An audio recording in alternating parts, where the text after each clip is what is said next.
کے سوئے پر ہم کو یہ کہتے جو بدلائی میں کیا ہم نے دیا ہے فیشن کو.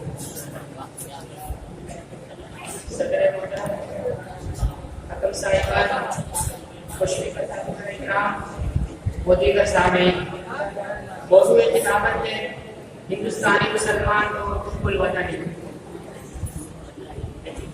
سامعین اکرام،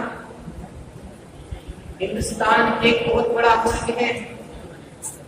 اس میں زندگی کے کئی رنگ ہیں اور کئی مذاہب کے لوگ یہاں ایک ساتھ محبت و محبت کے ساتھ رہتے ہوئے آئے ہیں. ہندوستانی اپنی خصوصیت یعنی گنگا جمنی تہذیب کی وجہ سے سارے عالم میں مشہور ہے. یہ لوگ وطن عزیز میں دہشت گردی کی گندی پالیسیاں رائج کر کے ملک کے چین کو مٹانا چاہتے ہیں، چاہے وہ ہندوستان کے پچھلے طبقے پر ہو یا اقلیت پر، اور خاص کر مسلمانوں پر نشانہ سادھ رہے ہیں جو یہاں کی سب سے بڑی اقلیت ہے. گھر واپسی، لو جہاد، گو ہتیا اور قتل ماترم وہ سب چیزیں ہیں جن کی بنیاد پر فساد برپا کیا جا رہا ہے.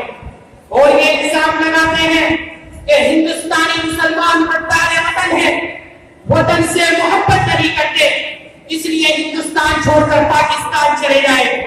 یہ الزام لگانے والے کون ہیں؟ جو لوگ ملک کی وفادی، وحشت و پروریت کا ماحول پیدا کرنے اور انتہا پسندی کو ہوا دینے میں نمایاں کردار ادا کر رہے ہیں. افسوس یہ اس مسلم قوم پر بغاوت کا الزام لگاتے ہیں جن کے کارنامے اور خدمات اور حب الوطنی کی بے نظیر مثالوں پر وقت ایسا قیامت فخر کرتا رہے گا. وہ مسلمان جن کا مذہب اپنے وطن سے محبت کرنے کا درس دیتا ہے، جنہیں حب الوطنی اپنے نبی سے مرتبہ ملی ہے. چنانچہ جب آپ صلی اللہ علیہ وسلم کو مکہ سے نکالا گیا تھا تب آپ نے اشتباہات سے مکہ کی جانب دیکھ کر کہا تھا ما اطیبک من ولد واحبک الی ولولا ان قومی اخرجونی من ما سکنت بیتی. اور جب آپ مکہ پہنچے تب آپ نے وہاں جا کر یہ دعا مانگی، اے اللہ جس طرح مکہ ہمیں محبوب تھا اس طرح مدینہ کو محبوب بنا دے. یہ درس نبی ہے جو مسلمانوں کی روح میں شامل ہے. یہی وجہ ہے کہ مسلمان اپنے وطن سے محبت کرتا ہے، اس کی ترقی کے لیے ہمارا کوشاں رہتا ہے، وطن کے امن و امان اور اس کی خوشحالی کے لیے دعا کرتا ہے، وطن کی خاطر اپنے تن من دھن کا نذرانہ پیش کرتا ہے. سامعین اکرام، یہ ایک مسلمہ حقیقت ہے جس کو بھلا دیا گیا کہ اگر مسلمان جنگ آزادی میں عظیم عظیم قربانیاں پیش نہ کرتے تو یہ آزاد ہندوستان آزاد نہ ہوتا. کیونکہ مسلمانوں نے جنگ آزادی کی تحریک میں حلاوت دستہ کا کردار ادا کیا. 1757 میں انگریزوں سے پڑھتے ہوئے ملک کے خلاف سب سے پہلے مرشدآباد کے نواب سراج الدولہ نے پلاسی سے تحریک آزادی کا آغاز کیا. 1799 میں شیر محفوظ سلطان ٹیپو نے سرنگا پٹنم سے تحریک آزادی کا جھنڈا بلند کیا. 1825 میں تحریک شہید نے زور پکڑا اور انگریزوں کی ناک پہ دم کیا. جنگ آزادی کی چوکی میری بہادر شاہ سفر نے اٹھائی.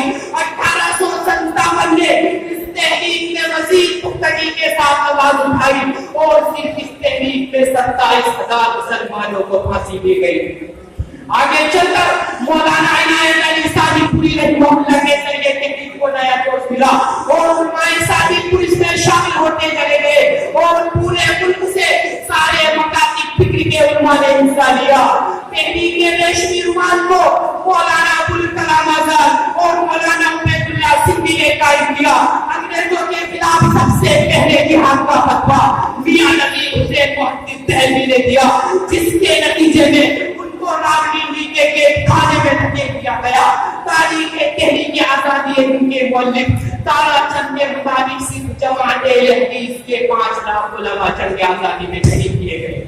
ہندوستان کے پہلے وزیر اعظم پنڈت جواہر لال نہرو نے کہا تھا کہ اگر پوری تحریک آزادی کو ایک جانب رکھ دیا جائے اور صرف علماء صادق پور کی قربانی کو دوسری جانب رکھ دیا جائے تب بھی علماء شادی پھول کی قربانی اٹھانی پڑ جائے گی، چاہے پھول بتی نہیں تو کیا ہے، جب بھی گلستہ کو اس کی ضرورت پڑے سب سے پہلے ہماری بھی گردن کٹی، پھر بھی کہتے ہیں ہم سے یہ چمن پہ تمہارا نہیں۔